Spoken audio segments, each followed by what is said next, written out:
I knew something was wrong the moment my tires hit that dirt road. The air felt too heavy, too still, like the woods were holding their breath.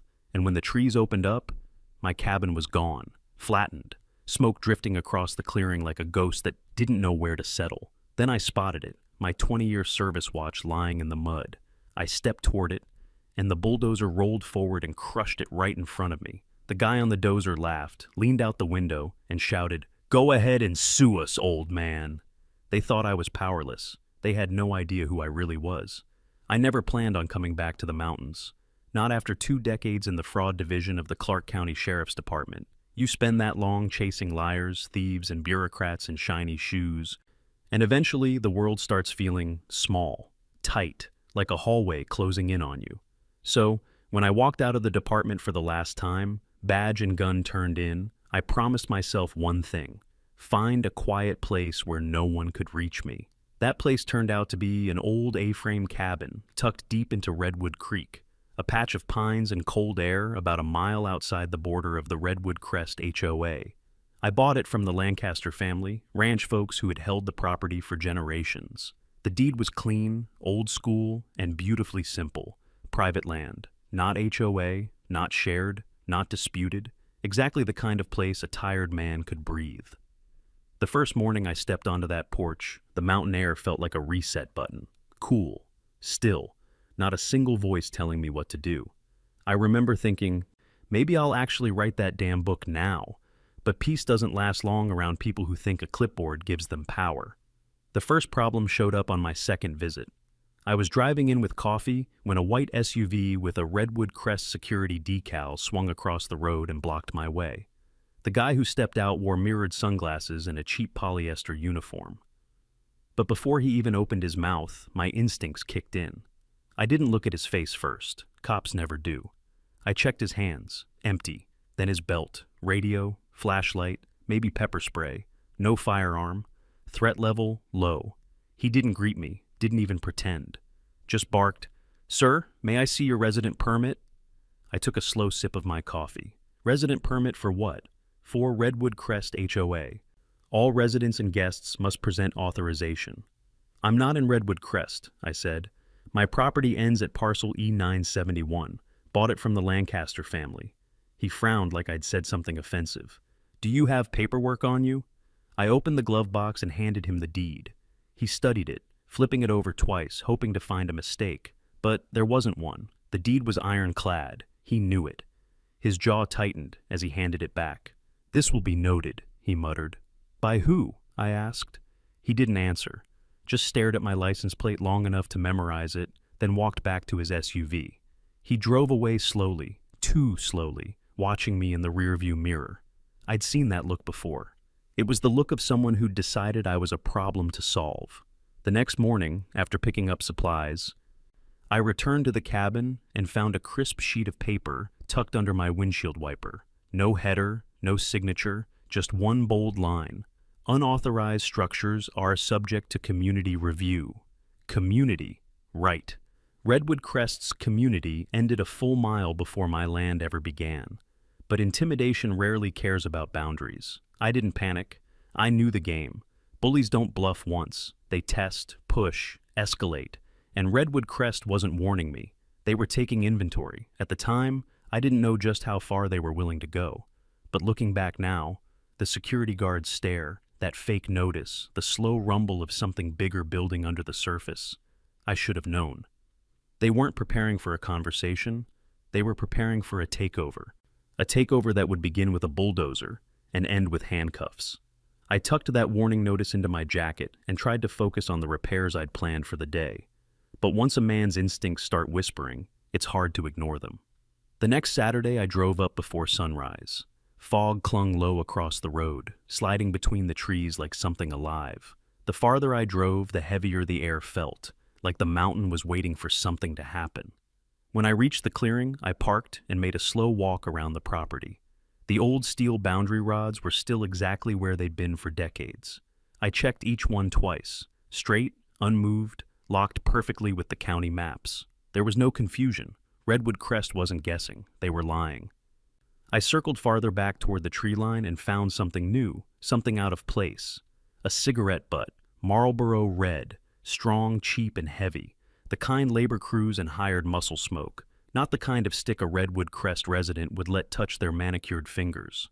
I crouched down and studied the soil indentation next to it. Fresh, maybe a few hours old. Someone had stood here watching the cabin, watching me. Nothing I could call in, but enough to confirm that this wasn't random.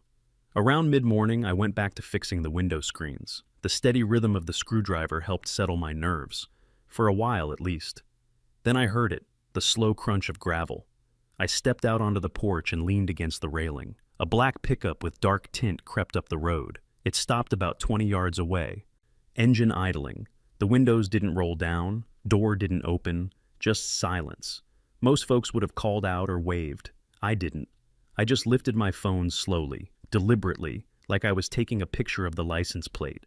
Those few seconds stretched thin. The truck jolted, just slightly, then reversed fast, turned around, and sped off down the hill. Not neighborly behavior. Watching me, testing me, making sure I was alone. And now they were nervous.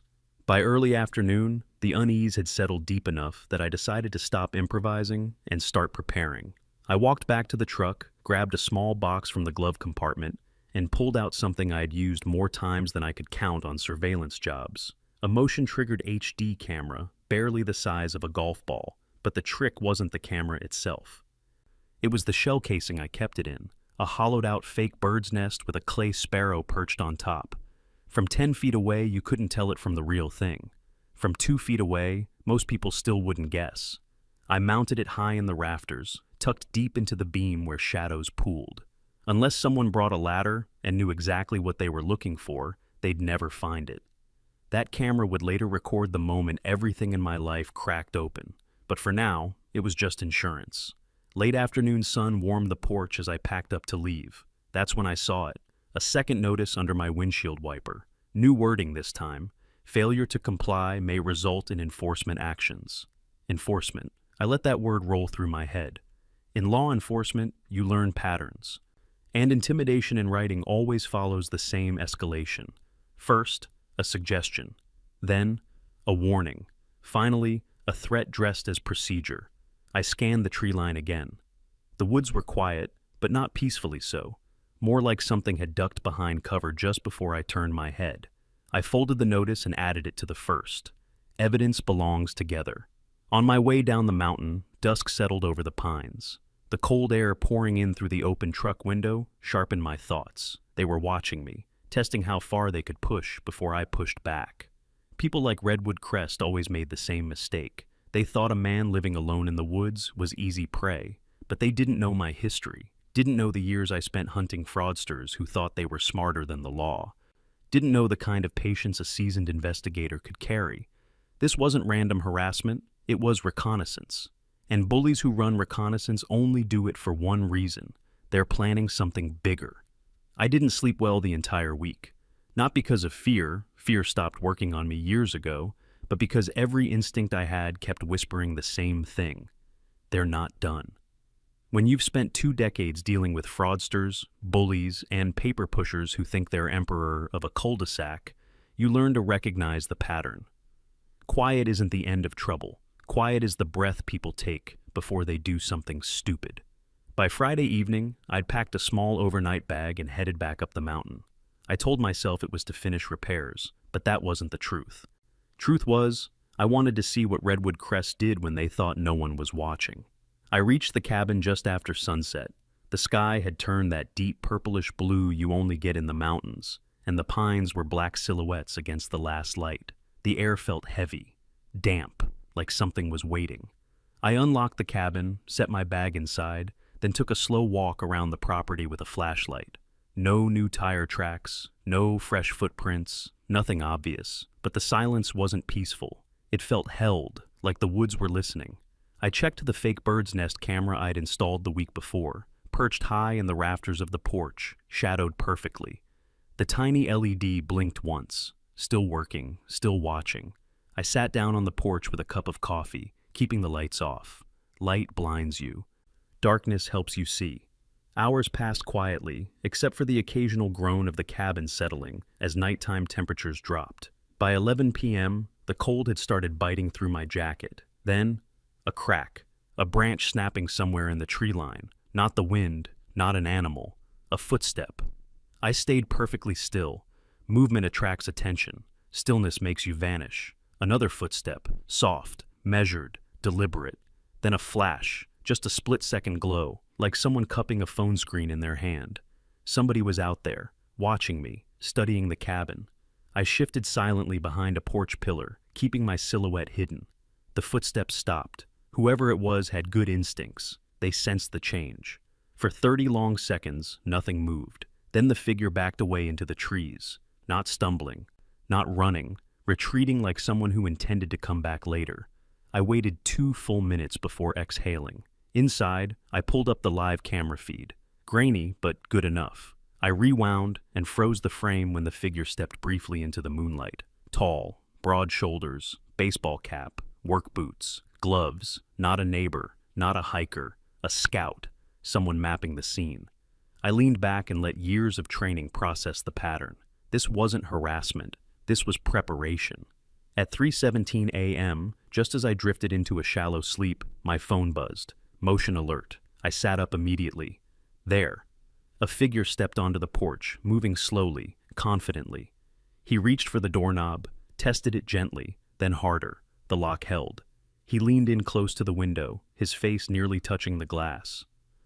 And it hit me. He wasn't checking if the cabin was empty. He'd seen my truck outside. He knew I was here. He was checking if I was awake. A cold, quiet calculation passed through me. This wasn't random.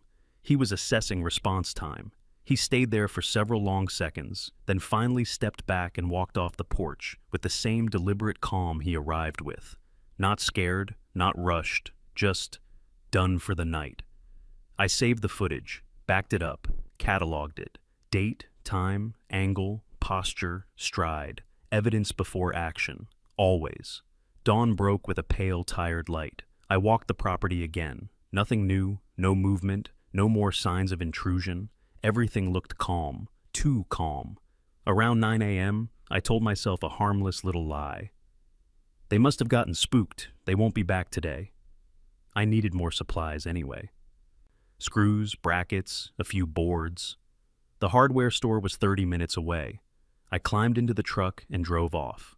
Just another morning, just another errand. But while I was standing in line for a coffee refill, somewhere up that mountain, engines were already warming, gates were already opened, and heavy machinery was being waved through with forged documents. They hadn't retreated, they hadn't quit. They had simply waited. Waited for the one moment they knew I'd be gone. And by the time I turned back toward the mountain, my cabin was already gone. The road back up the mountain felt longer than usual that afternoon.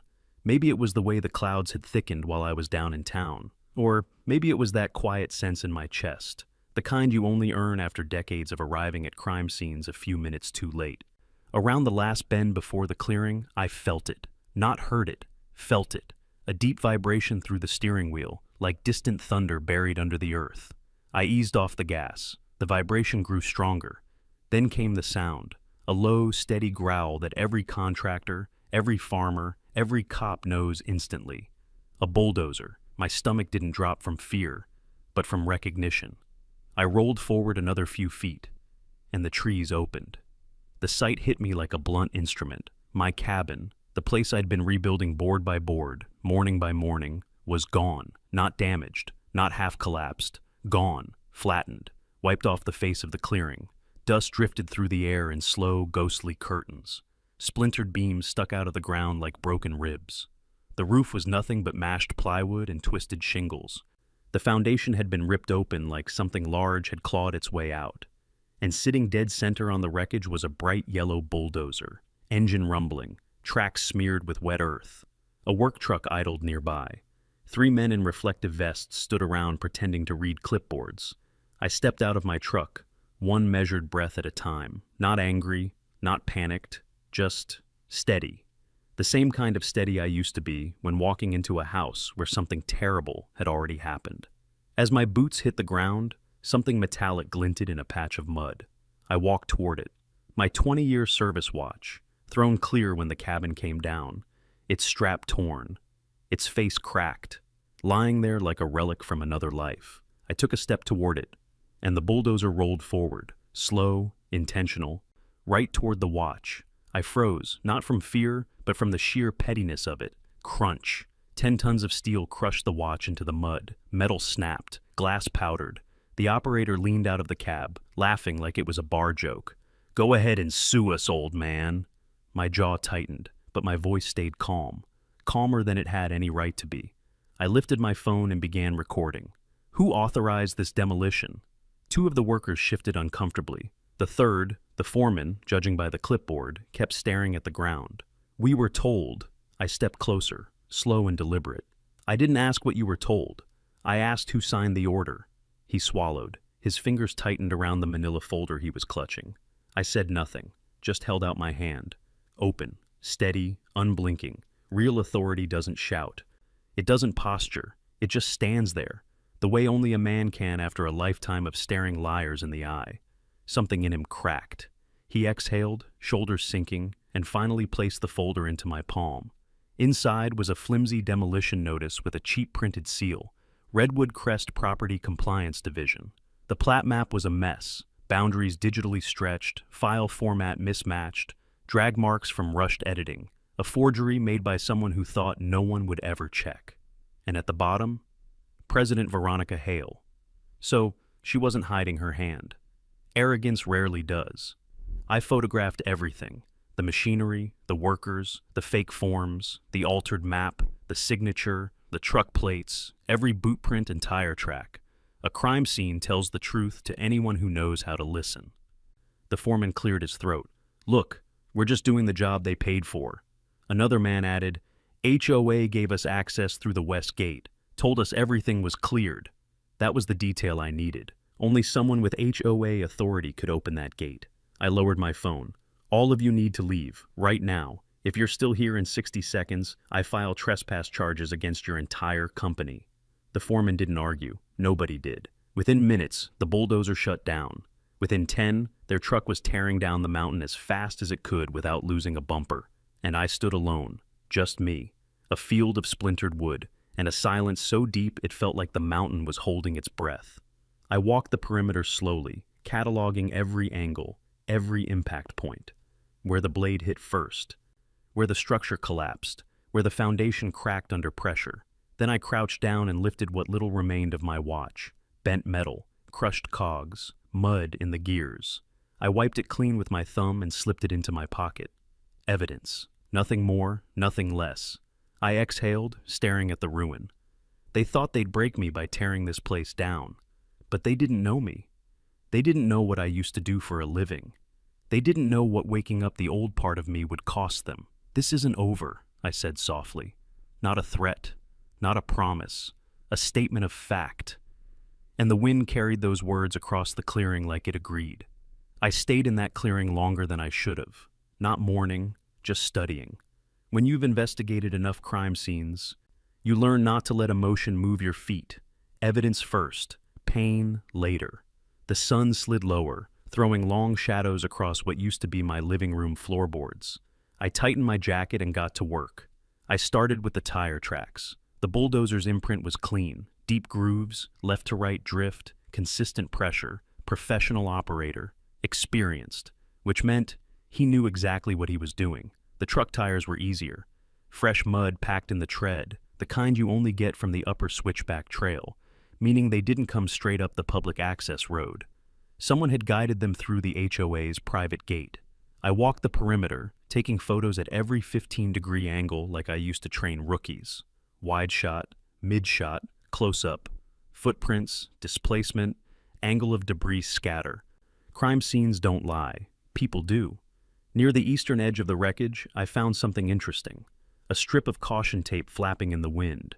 Redwood Crest HOA colors, cut sloppy with dull scissors. I pocketed it. Then something else caught my eye. An indent in the mud shaped like a boot pivot. Weight shifted, toe dug in. Someone turned quickly there. Someone startled, probably when they heard my truck coming up the road. I photographed that too. After half an hour, the clearing told me everything except the one piece that mattered most. Why now?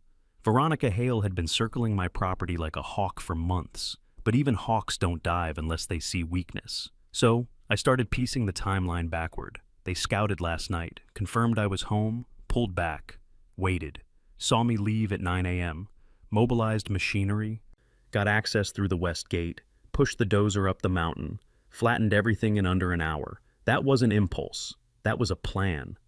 And plans leave trails. I walked back to the truck and pulled out the folder the foreman had tried to hide behind. I spread the forged documents across my tailgate. Garbage work, wrong formatting, wrong font, wrong seal, wrong parcel boundaries. A rookie investigator would have spotted the forgery from 10 feet away, but one detail made me stop. At the bottom left corner of the map, barely visible unless you tilted it toward the sun, was a faint metadata tag, a digital timestamp from the editing software. 6:14 a.m. that morning. Fresh, rushed, desperate. Someone forged this hours before leveling my cabin. Someone who thought speed mattered more than accuracy. Someone sloppy. I took a picture of the metadata and marked it mentally as the first thread I'd pull. The second thread came when I opened the demolition notice again. There, stamped sideways along the margin, was a watermark from a print shop in town, a cheap place, cash only, meaning someone from Redwood Crest HOA had gone into town at sunrise, printed fake documents, and rushed them into the hands of a demolition crew. That gave me a window of time and a location to check. The third thread was the signature, Veronica Hale's name, clean, confident, too confident. Either she forged it herself or someone forged it for her with her blessing. Both scenarios worked for me. Both were crimes. I packed everything back into the folder, placed it gently in the cab of my truck, and stared out at the wreckage one more time. Most people, seeing their home destroyed, would run straight to the sheriff's office screaming. But I learned long ago, you don't walk into a gunfight empty-handed, and you don't walk into a courthouse without evidence sharp enough to cut stone. So, instead of driving into town, I drove to the ridge above Redwood Crest, a place high enough to see their entire layout, every street, every gate, every blind spot. From there, the HOA looked small, contained, predictable. I sat in my truck with the engine off, watching the neat rows of pastel houses below. Somewhere down there, someone had authorized a crime, and they thought they'd gotten away with it. I pulled out my notebook, the same one I'd used for years on the force, and began writing names, times, possibilities, and pressure points. Every investigation needs a starting point. For this one, it was simple. Find out who opened the west gate, then find out who gave the order, then follow the greed. Darkness settled over the ridge, and the cold crept in again. But I didn't start the truck yet. Because for the first time since moving up this mountain, I wasn't wondering whether the HOA would escalate. I knew they already had. And I knew something else too. If they were willing to destroy my home, they'd be willing to do worse. Which meant I wasn't just building a case anymore. I was starting a hunt. That night, sleep didn't come. Not because of fear. Fear's a young man's problem. It was the questions that kept me awake. Who signed the order? Why rush the demolition? What were they trying to cover before I even knew something was wrong? I've learned one thing in 20-plus years of chasing white-collar criminals. People don't risk prison unless there's a payday big enough to make them stupid. So the next morning, just after dawn, I drove into town and parked across from the Redwood Crest HOA office. Same place I'd seen their security clown block me before. The plaza was waking up. Cafe opening, dog walkers, retirees waving at each other like it was Mayberry. Redwood Crest always looked harmless on paper. That's what made it so dangerous. I watched the front door for a while, staff arriving, board members strolling in with lattes, 2 landscapers unloading tools in the back, normal, too normal. Then a silver Lexus pulled up, sleek, spotless, driven by someone who'd never had dirt under their nails a day in their life. Veronica Hale, president of the Redwood Crest HOA, queen of pastel suburbia. She stepped out wearing a blazer worth more than my old service pistol, phone glued to her ear, talking fast, sharp, stressed. I cracked my window just enough to hear, "No, the developer wants confirmation by end of the month. Yes, we have to secure the ridge first or the bonus goes away. No, he doesn't live here. His parcel is unincorporated, but we can fold it into Greenbelt expansion if we push the paperwork quickly." That was enough. Enough to understand her motive, enough to see the shape of the monster she'd built. Not greed, not pride, real estate money, the kind that turns decent people into wolves and HOA presidents into criminals. She ended the call, smoothed her hair, and walked inside like the world owed her obedience. I stayed in the truck, thinking. A developer deal, a bonus, a deadline. That explained the timing, the rush job, the sloppy forgery, the bulldozer waiting at the gate at sunrise. They weren't trying to intimidate me. They were trying to erase me. I took a slow breath, ready to drive out and start my next lead, when something moved on the passenger side. A knock on my window, soft, nervous. I turned. A woman stood outside, maybe mid-30s, holding a beige folder like it was radioactive. Brown hair tied back too neat, eyes darting like she expected someone to yank her off her feet. I cracked the window. "You're Michael Rivera, right?" she whispered. I didn't answer. She pressed the folder tighter to her chest. "Please, I don't have much time. I saw what happened on the ridge. I think they crossed a line." "They?" I asked. She swallowed. "Redwood Crest. The board, Veronica, all of them." I unlocked the door, motioned for her to get in. She slipped into the passenger seat and shut the door quietly, like she was afraid the dashboard might testify against her. For a moment, she couldn't look at me. Then she exhaled and opened the folder. Inside were printouts, meeting minutes, email screenshots, land survey drafts, some of them stamped internal use only. She handed me the first document, a board meeting agenda from 2 months earlier. Highlighted in yellow was a single line. Phase 4, Creek Ridge Reclamation. Secure parcels, E964, E972 before developer deadline. Prioritize immediate removal of unpermitted structures. My cabin was E971. I kept flipping. The next page was an email from the vice president to the board. "If we can fold the ridge into the HOA boundaries, the developer will pay the 2.4 M bonus. Needs to be finalized by the 30th. Do whatever's necessary." Whatever's necessary. These people said the quiet part out loud. I looked at the woman. "And you're showing me this because—" Her voice cracked. "Because I voted for it." She wiped her eyes, ashamed. "I thought it was just zoning cleanup. Veronica said it was paperwork, technicalities. She didn't say anything about demolition or forging maps or evicting people who weren't even part of the HOA. I watched her hands shake. "I didn't sign up for this," she said. "I thought HOA work was supposed to be community service, bake sales, pool rules, not this." "Why come to me?" I asked. "Because you're the only one who can stop her," she said. "She told the board if anyone leaks anything, she'll blame them for the entire operation." Bingo. Fear, power, desperation, cracks forming in the foundation. I took a deep breath, closed the folder gently, and slid it onto the dashboard. "What's your name?" I asked. "Melissa." "Well, Melissa," I said, "you just became my most valuable witness." She flinched. "I don't want to be involved in a criminal case." "You already are," I said calmly. "You voted. You participated. But now you're helping uncover the truth. That matters." Her breathing slowed. Not calm, but steadier. I started the truck. "Where are we going?" she asked. "Somewhere quiet," I said, "to go through all of this the right way." Because now I had motive, insider documents, and a whistleblower with buyer's remorse.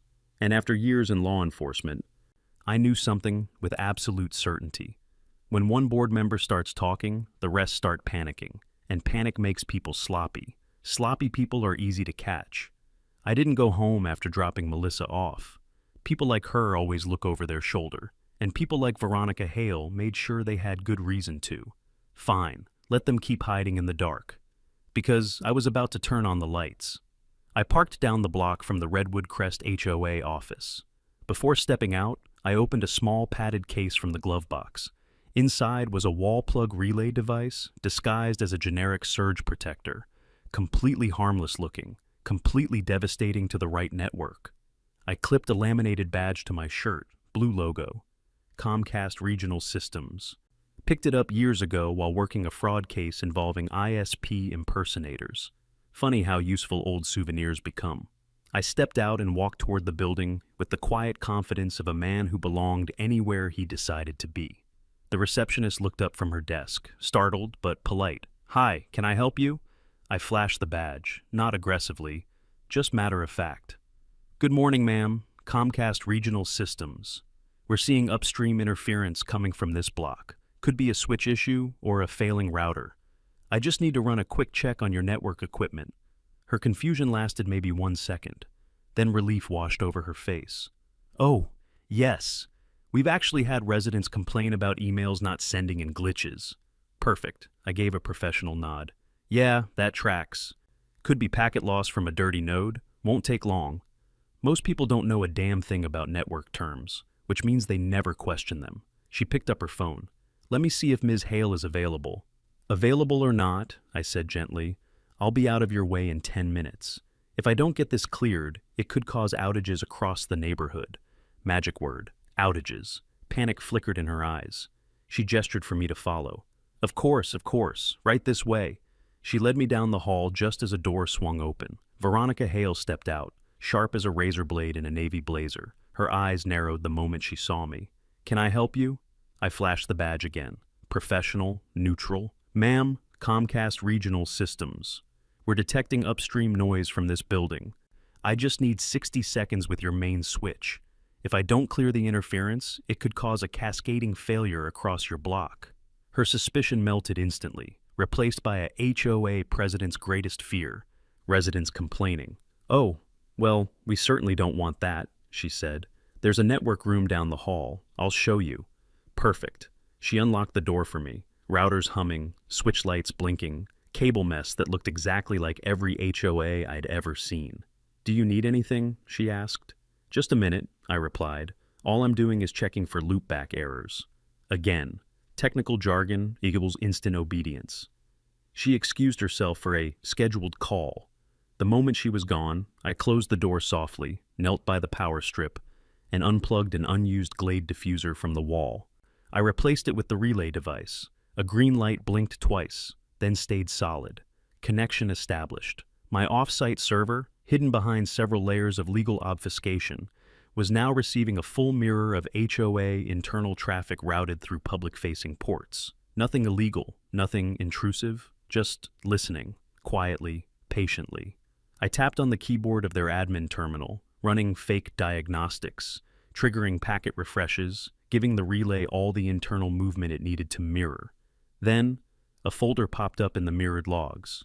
Phase 4, Ridge Reclamation, Confidential, and inside, 3 overlapping survey maps, 1 county official, 1 HOA draft, 1 blatantly forged. Timestamp, 6:14 a.m., the morning of my demolition. But the real prize was a memo labeled From V. Hale to board members. Ensure parcel E971 shows as community-controlled green space. Developer expects confirmation Friday. Remove prior owner references. There it was, the smoking gun. No, the entire smoking armory. Footsteps approached. I kept typing calmly, like a bored technician. A man's voice came through the door. You all good in there? Almost done, I answered, just clearing the noise. The footsteps faded. I unplugged the device, put the diffuser back exactly the way I found it, wiped the keyboard, and stepped out with a cordial nod. All set, I said to the receptionist. Your signal should stabilize now. Veronica reappeared, trying to look authoritative instead of anxious. Everything resolved? For now, but you should consider updating your firmware monthly. Old settings tend to create problems. She nodded. Grateful. Thank you. Let us know if we can contact you again. Oh, I said with a polite smile. I'm sure we'll be talking soon. She laughed. She thought I was joking. But the moment I stepped into the afternoon air, with the relay device tucked back into my pocket, I knew one thing for certain. The HOA wasn't just cornered, they were exposed, and they didn't even know someone was watching. I didn't drive straight home after leaving the HOA office. Too much adrenaline buzzing in the bloodstream. Too many pieces of the puzzle snapping into place at once. Instead, I parked behind the old ranger station overlooking Redwood Crest, quiet, abandoned, long forgotten by anyone except hikers and men like me who preferred shadows to traffic lights. I opened my laptop and tethered the relay feed, and sure enough, their internal network was already buzzing like a kicked hornet nest. Emails flying, flags raised, people scrambling. Panic has a digital signature. I've seen it 1,000 times. The first email came from the vice president. Urgent. Did anyone authorize an ISP tech visit today? If not, check internal cameras ASAP. I smirked. They had checked. But I had unplugged the diffuser's camera plug to make space for the relay. One small detail that killed two birds. They never saw who I was, and they couldn't prove the tech ever existed. The next email landed seconds later. From Veronica Hale, subject. This is not the time for mistakes. I opened it. She was rattled. We're under review by the developer. If any of you scheduled service visits without clearing it with me, speak up now. We cannot afford surprises. We cannot afford exposure. Exposure, a word guilty people use when they know trouble's coming. Then another email. Property owner E971 posted something online again. Check HOA watchdog channel. Residents are asking questions. I leaned back in my seat. That was intentional. 3 hours earlier, before heading into the HOA office, I had posted a simple update to my anonymous channel. A bulldozer doesn't show up by accident. Someone let it in. 10 words, no accusation, no blame, just enough truth to make liars sweat. And judging by their inbox, they were already slipping. I watched them unravel for another 30 minutes before closing the laptop. Then I started the second phase of my plan. Not hacking, not breaking in again, just psychology. People under pressure divide themselves. Some double down, some cave in, and some, the important ones, look for an exit before the ship sinks. Those were the ones I needed. So I drafted an email from a burner address. Short, clean, measured. You've been misled. You're being set up to take the fall. You know it. I know it. If you want to talk, meet me tonight. 8:30 p.m. Ranger Station lot. Come alone. I blind copied it to every board member except Veronica. Then I waited.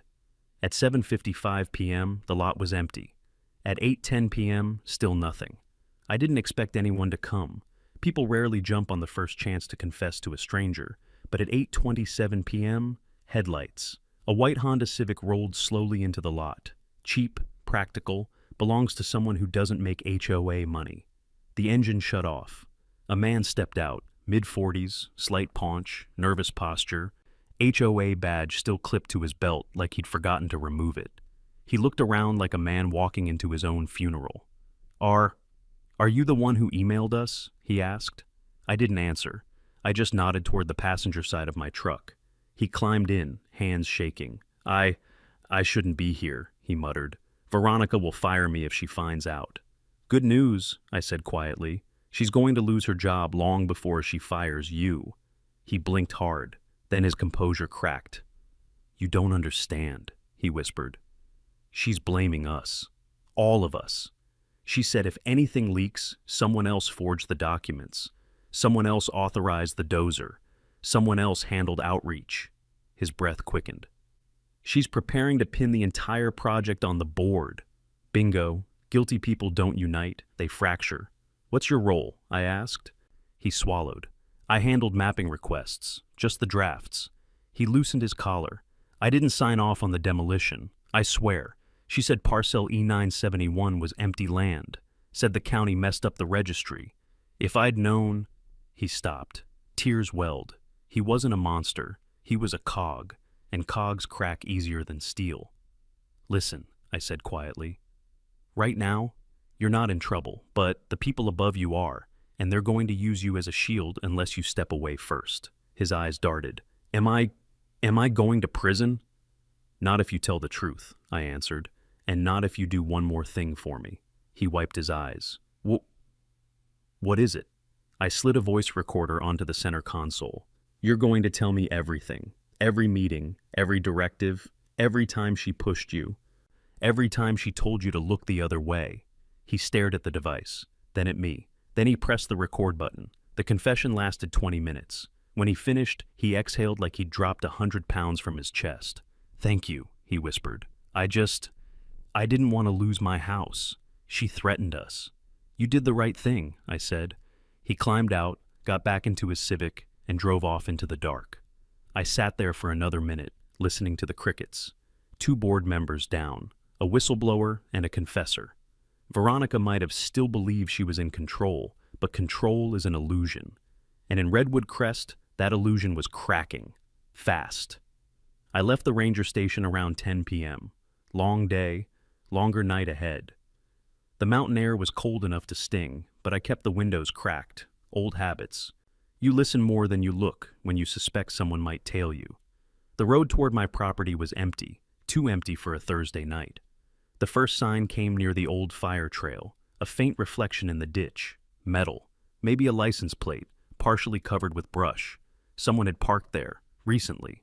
I slowed just a hair, didn't stop, didn't stare. Predators spook easy. A mile up, I saw the second sign. Fresh tire slush on the gravel bend, wide tread, cheap tires. HOA security liked SUVs, but this was a pickup, probably from the same crew who'd scouted my place before. Then came the third sign, the honest one. A black truck pulled out onto the road behind me, no headlights. That's not curiosity, that's intent. I kept driving, calm, steady, didn't speed up, didn't brake. Predators don't chase unless you run. When I reached the fork leading to my property, I made a decision. I didn't turn home, I turned right, down the old logging road. A dead end. To someone ignorant, it'd seem like I'd trapped myself. To me, it was a choke point, perfect for conversation. Half a mile in, I eased the truck to a stop, engine running, hands resting casually on the steering wheel. The black truck rolled in behind me and stopped. Still no headlights. For a moment, nothing happened. Then two doors slammed, two silhouettes. Big enough to feel confident. Stupid enough to be here. They approached slowly, not careful, not tactical. More like guys who watched too many crime shows and thought walking wide-legged made them look dangerous. The taller one spoke first. His voice tried to sound deep. It cracked on the last syllable. "Evening, Rivera." I didn't answer, just lowered my window halfway. He stepped closer, breath reeking of cheap whiskey. "Bad time to be out driving alone," he said. "Lucky for me," I replied evenly. "I don't believe in luck." The second man circled toward my rear bumper, pretending subtlety. I watched him through the side mirror, hands fidgeting, scanning for cameras, nervous as a kid stealing gum. Amateurs. The tall one continued. "Boss says you've been sticking your nose where it doesn't belong." "Boss?" I asked. "You mean Veronica?" His jaw twitched. He wasn't expecting me to call the queen bee by name. "You need to drop whatever nonsense you're stirring up," he said.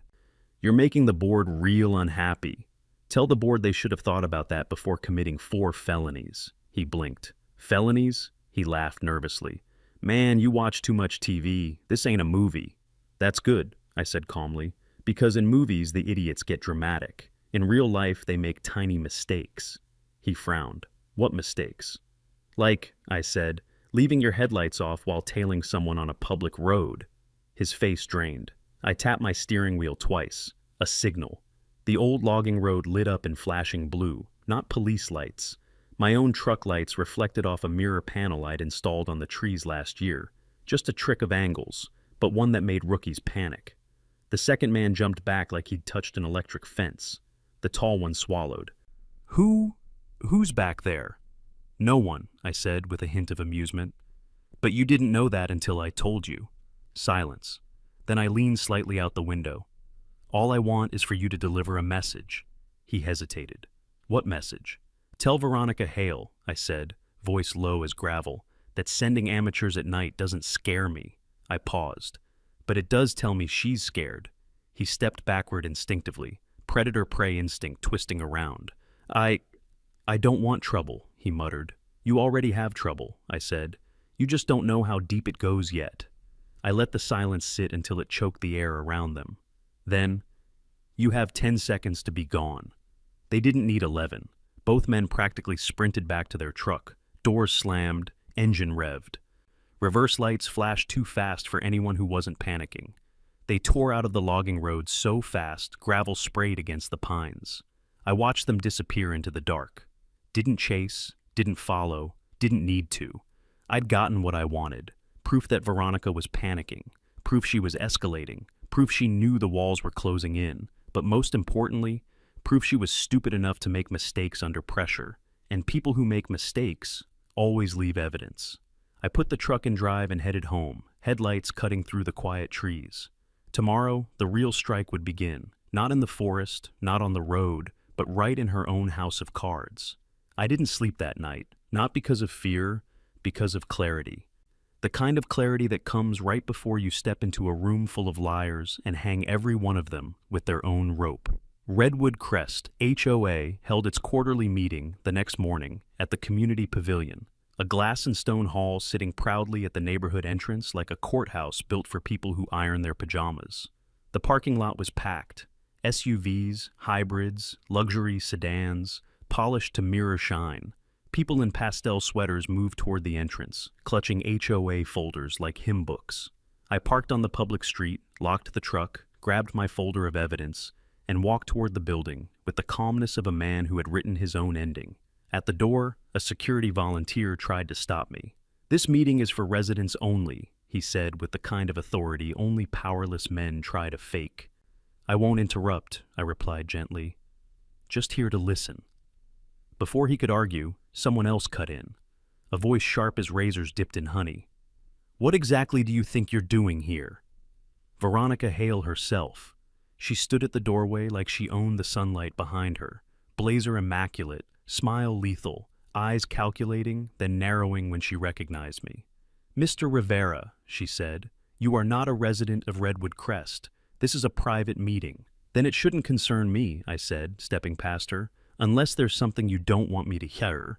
Her jaw tightened, but she didn't stop me. That was her first mistake of the morning. Inside, the hall was full, chairs set in perfect rows, stage at the front, projector screen glowing with the HOA logo. People murmured as Veronica stepped to the podium, tapping the mic. "Good morning, everyone. Thank you for joining us. We have several agenda items today, including updates on our long-term development plans." She clicked to the first slide, a map, a large one. Redwood Crest expansion, Phase 4, Ridge reclamation. Right over the area where my cabin used to stand. I stood at the back, arms crossed, waiting. Veronica kept talking. She smoothed, lied, twisted facts like taffy, and people nodded along like they'd been trained for years to applaud their own oppression. Then she said it, the sentence I'd been waiting for. "And despite misinformation circulating online, I want to assure everyone that all recent actions taken by this board were completely within legal authority." I raised my hand. She saw it, ignored it. I raised it higher. Someone in the second row turned, then another. Then 10 more. Within seconds, the room's eyes shifted toward me like gravity had changed. Veronica hesitated. "Sir," she said sharply, "as I've already stated, this is a resident meeting." "You should answer the question," I said, my voice low but carrying across the room, like thunder rolling under calm skies. "What question?" she snapped. "The one you just implied an answer to," I said, stepping forward. "You're telling this crowd that every action taken by this board was legal." "It was," she said through clenched teeth. "You sure about that?" Her nostrils flared. "I absolutely am." "Good," I said, stepping to the table with the projector controls. "Because I'd hate for you to claim later that you misspoke." I set down my thumb drive. "Play the file labeled Internal Meeting, March 14th, please." The tech assistant, unsure whether he was allowed to refuse, glanced nervously at Veronica. Her face froze. Too late. The screen flickered. A grainy recording began to play. Veronica's voice filled the speakers. "We take the ridge first. Erase the outlier parcels. Counties backlogged. They won't notice. Get the dozer in before anyone files complaints." The room exploded. Gasps, whispers, hands over mouths. Veronica lunged toward the podium. "That audio is fake. It's doctored. This is an attack on—" I cut her off by switching slides. A forged demolition order lit the screen, her signature at the bottom. Then the matching timestamp, 6:14 a.m., the morning of the bulldozer. Then a drone photo from my ridge showing the dozer tracks aligned with the HOA maintenance gate. Then Melissa's leaked memo. Developer bonus, 2.4 M upon securing ridge parcels. Do whatever's necessary. People turned on her instantly. "Is that your signature? You lied to us. You used our fees for this? What else have you forged?" She lost control in real time. Her voice shrilled. "Stop this! He is not a resident. This is harassment." I stepped forward, calm as stone. "Veronica," I said quietly, "you destroyed my home." Someone in the room gasped. Someone else whispered, "Oh God." She pointed at me with shaking hands. You're just some man living outside our boundary. You have no authority here." I reached into my jacket. Her eyes widened. Half the room held its breath. I didn't pull a weapon. I pulled a badge, set it on the podium like a judge laying down a gavel. The room fell silent.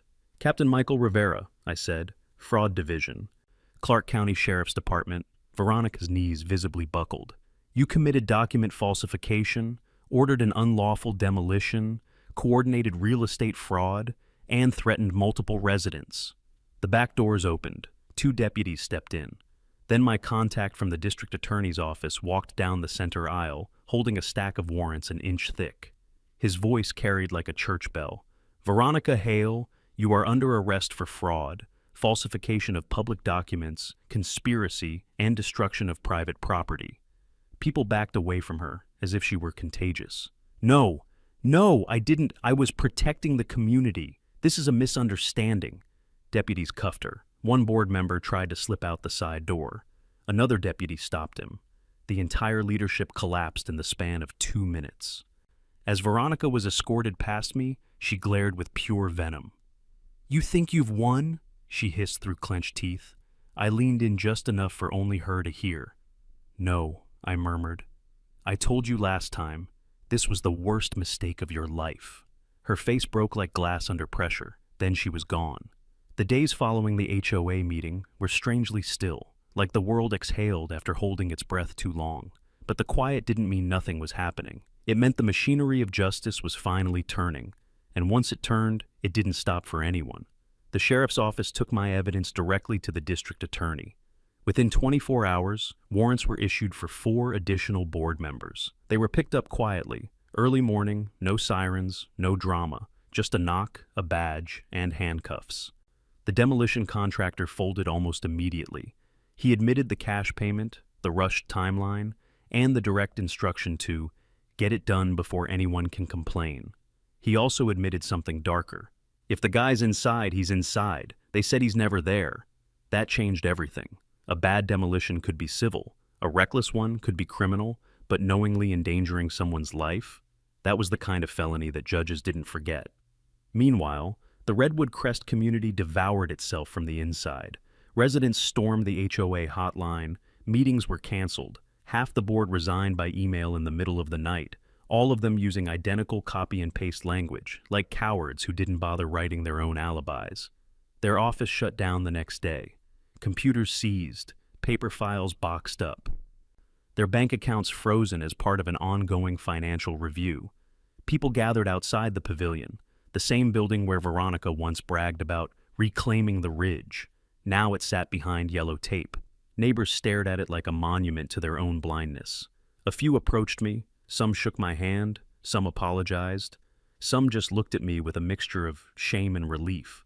Then came the hearing. I sat 3 rows back, close enough to see everything, far enough that she couldn't accuse me of grandstanding. When they brought Veronica in, she didn't look anything like the woman who once strutted around Redwood Crest like royalty. Her suit was gone, her hair limp, her posture shaky. She looked like someone who'd suddenly realized consequences were real. Her lawyer tried to spin a narrative, clerical errors, misunderstandings, delegated duties. The usual excuses of people who think signing their name to a letterhead makes them untouchable. The judge listened without a flicker of sympathy. At one point, she held up the forged demolition order. "This is your signature?" Veronica hesitated. Too long. Her attorney whispered frantically in her ear. "It resembles mine," she finally said. Not an admission, not a denial, just enough to satisfy the desperate instinct to not pick a side. The judge wasn't buying it. A screen lit up with audio from the internal meeting. Her own voice barking out instructions to erase the outlier parcels and move the dozer before anyone can file complaints. People in the courtroom gasped. Her lawyer tried to claim the recording was doctored. He didn't sound convincing. He didn't sound like he believed it himself. Then came the board confessions, stacked in orderly pages, each one worse than the last. Emails with her directives, drafts of forged maps, payment orders, threats sent to residents, and financial statements showing HOA funds being funneled into expansion projects that had nothing to do with community welfare. Her expression changed with each new piece of evidence. Anger, fear, resentment, then finally, pure desperation. The judge denied bail before the prosecutor even finished speaking. Veronica's knees buckled as they cuffed her again. One of the board members started shouting about immunity. Another tried to blame everything on a zoning subcommittee. Someone else claimed they were pressured by external partners. Nobody believed a word. And outside the courthouse, the fallout continued. The county announced a full independent audit of HOA finances. The developer behind the expansion deal immediately distanced himself, claiming ignorance. But emails said otherwise. Even if he escaped charges, his projects were frozen pending review. The real estate world treated that like a death sentence. A week later, Redwood Crest HOA officially ceased to exist. Court order. Stamped, final, irreversible. Their sign was taken down from the community pavilion. Neighbors gathered around to watch it happen. Some clapped, some cried. Some recorded it on their phones like it was a holiday parade. When the metal letters hit the ground, an old man patted me on the shoulder. "We all lived under that thing," he said softly. "Never thought it would fall." "It didn't fall," I told him. "It collapsed under its own lies." He nodded slowly, as if letting the truth settle into his bones. The scandal would take months to unwind fully, but the biggest battles were over. And for the first time in a long while, I allowed myself to think about the future, about rebuilding, about carving peace out of the ashes they left behind. And that final part, that's where the story ends. Or maybe where it really begins. 6 months after the courthouse doors closed behind Veronica Hale, the ridge looked different, not because of what they tore down, but because of what I rebuilt. The insurance payout came through first, more than I expected. Then the civil judgment, enough to rebuild twice over. But money wasn't the point. It never was. I wanted the ridge back, not the boards, not the nails, the land, the quiet. The life I planned to carve into that stretch of pine and stone when I first bought it. So I rebuilt slowly, not rushed, not desperate. I took my time the same way an old carpenter sands a piece of oak, methodical, patient, with respect for what came before. The new cabin rose on steel-reinforced footings. Taller, sturdier, clean lines, wide porch facing the creek. A hunter-green metal roof that pinged when rain touched it, just like I wanted. The sound wasn't just noise. It was a reminder, you survived this, and now the land knows it too. I mounted 2 cameras, one visible, one hidden. Not because I was afraid, but because vigilance is a habit you don't unlearn after 20 years in law enforcement. I carved a sign myself, from a chunk of cedar I found after the demolition. Sanded it. Burned the letters in with a soldering iron. Private property, enter at your own risk. Hung it on the pine tree at the start of the trail. A small reminder to anyone feeling bold. No one tested it, not anymore. Redwood Crest HOA no longer existed. Their records frozen, their funds seized, their bylaws archived under evidence. The community hired an outside management firm. Stripped down authority, tight oversight, no power to touch the ridge again. A few neighbors sent apology letters. Some slipped cards under my truck wiper. Some waved shyly when they passed me in town. I didn't hold grudges. They weren't the enemy. Fear and ignorance made them followers. Veronica just happened to be the one holding the leash. One late afternoon, I sat on the porch with a mug of black coffee, watching the sun tuck itself behind the tree line. The creek made its steady noise below, the kind that settles a man's heartbeat. For the first time in months, I felt something I hadn't felt since before the bulldozer blade touched my cabin. Stillness, not silence, stillness. The kind you earn only after walking through fire and coming out with your boots still on. The land felt mine again, clean, quiet, steady. I didn't think about Veronica anymore, or Redwood Crest, or the courtroom, the lies, the forged papers, the screams in that pavilion. Those were chapters that closed themselves. Now there was only the ridge, the cabin, the pines leaning in the wind, a place to breathe, a place to write, a place to start the book. I kept telling myself I'd finish one day, and maybe I finally would, because peace doesn't come when the noise stops. Peace comes when you choose it. And on that ridge, watching the last of the sunlight slide over the roof, I rebuilt with my own hands. I chose it.